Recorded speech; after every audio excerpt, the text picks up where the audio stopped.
Hey parents, just thought I'd give you a quick tour of that Schoology page that your son or daughter uses in my 8th grade class.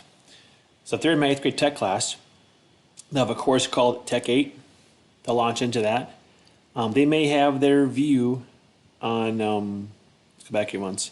They may have their view set up to be a recent activity view. So they may see like a big news feed, like a Facebook page might look. I recommend having them use the course dashboard. This is my preference. Gives it more of a tile look, like apps on a phone might look. All right, so Tech 8, here it is. I have our distance learning folder on top, and I got a big reminder to have the kids look at the grades tab frequently.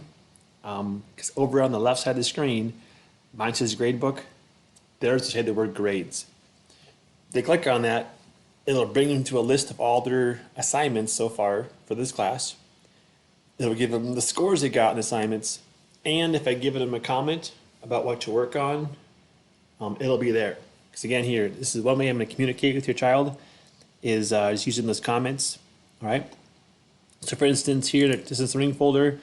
We began the whole process doing daily folders, which I gave them. Say, I'll pick a day for random here, and I give a plan for the day, a little write up what we're doing, a little video demonstration of our task, and then at the bottom, if there's an assignment tied to that day, it's down here. We had 3 things to work on down here for this day. One was just a link to the actual document, and it says that they must view the item, so nothing needs to get done, just view it, read over it. 2 says it's the intro to Pixlr assignment. Here's when it was due. They must have made a submission. And then 3 was the actual SpongeBob file, must view it. This is the day we had them learn the program called Pixlr. So I kind of have a little written write-up, a video, and then a list of things below. Now we kind of switch to more of a week-by-week view. So back in that folder again, I'll pick on this week, for instance. So here I have Monday with no school. Here was yesterday's, Tuesday's to-do list. Kind of go through a little plan of the day. Here's our little video lesson for the day. Today they look at the same thing. The goal of the day is to work through items 1, 2, and 3 on this next assignment we're working on. Here's the next little video on what to do for those. It's kind of broken down day by day. And here's Thursday's little lesson and video, and Friday's lesson and video. The bottom is going to be our big assignment.